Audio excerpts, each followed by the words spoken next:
আব্দুল্লাহ ইবনে উবাই 300 সাহাবীকে নিয়ে উহুদের ময়দান থেকে পলায়ন করলেন। এই আব্দুল্লাহ ইবনে উবাইর ছেলের নাম আব্দুল্লাহ রাদিয়াল্লাহু তাআলা আনহু, আল্লাহ রাসূলের কাছাকাছি একজন সাহাবী। উনি যখন অসুস্থ হলেন, তার ছেলে আব্দুল্লাহকে বললেন, আব্দুল্লাহ রে, আমি মনে হয় আর বেশি দিন বাঁচবো না, তুমি আমার রসুলের কাছে গিয়ে বলবা, রসুলের কাছে আমার 3টা দাবি। 1 নম্বর দাবি হলো তার গায়ের জামা দিয়ে যাতে আমাকে জানাজা পরিধান করে দেয়। 2 নম্বরে দাবি হলো তিনি আমার জানাজা পড়তে হবে। 3 নম্বর দাবি হলো তিনি আমার জন্য দোয়া করতে হবে। এই কথা যখন আব্দুল্লাহর কাছে বললেন, কিছুক্ষণ পরে আব্দুল্লাহ ইবনে উবাই মারা গেলেন। তাৎক্ষণিকভাবে আব্দুল্লাহ ইবনে উবাইকে দাফন কাফন সিদ্ধান্ত করে আল্লাহ রসুলের কাছে দূরে এসে আল্লাহ রসুলকে বললেন, ইয়া রাসূলুল্লাহ, ইয়া হাবিবাল্লাহ, আমার আব্বা উবাই ইন্তেকাল করেছেন।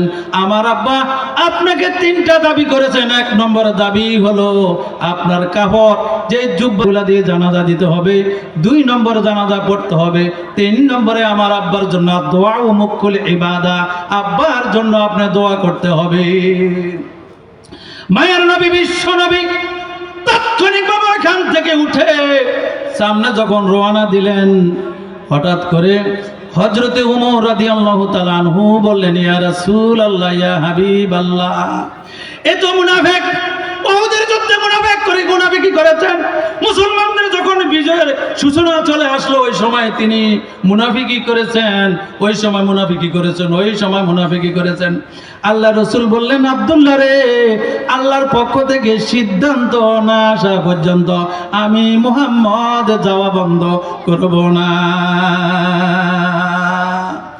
এইভাবে উপরে যখন সামনে রওনা দিলেন, রওনা দেওয়ার পর চলে গেলেন জান্নাতি সাহাবারা আল্লাহ রসুলের সাথে গেলেন, ওমর গেলেন না। আব্দুল্লাহ ইবনে উবাইকে জানাজা এবং দাফন কাফন করে যখন সামনে আনা হলো, আল্লাহ রসুল হাজির হলেন, জানাজা পড়বেন। জানাজার জন্য সিদ্ধান্ত নিলেন। জানাজার জন্য সিদ্ধান্ত যখন নেওয়া হয়ে গেল, আল্লাহ রসুল সামনে দাঁড়ায়া গেলেন, আর সকল পিছনে সাহাবীরা দাঁড়ায়া গেলেন, যত মুসলমান আছে সকলে দাঁড়ায়া গেলেন। আর যখন আল্লাহু আকবার বলা শুরু করবেন, এমন সময় আল্লাহ রাব্বুল আলামিন আল্লাহর জিবরাইলকে পাঠিয়ে দিলেন, যারে জিবরাইল যায়, এই আব্দুল্লাহ ইবনে মুনাফিকের জানাজা যদি কবুল হয় তাহলে তো তার গুনাহ মাফ হয়ে যাবে, তারা গিয়ে আমার রাসূলকে বাধা দাও।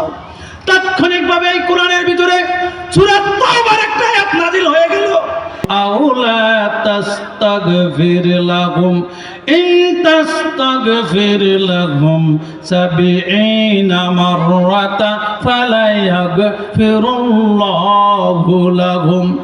আল্লাহ রাসূলকে বললেন, জিবরাইল, হে রাসূল, আপনার সকল দোয়া আল্লাহর দরবারে কবুল, কিন্তু মুনাফিকের জন্য যদি আপনি যতই ইস্তিগফার করেন আর যতই দোয়া করেন, দোয়া করতে করতে যদি 70 মাররাতা ফালা ইয়াগফিরুল্লাহু লাহুম, 70 বারের বেশিও দোয়া করেন, আমি আল্লাহ রাব্বুল আলামিন ওই দোয়া কবুল করবেন না।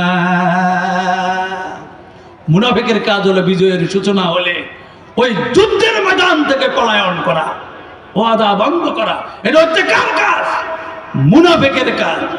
আব্দুল্লাহ ইবনে উবাই চিরকালের জন্য জাহান্নামী হয়ে গেলেন।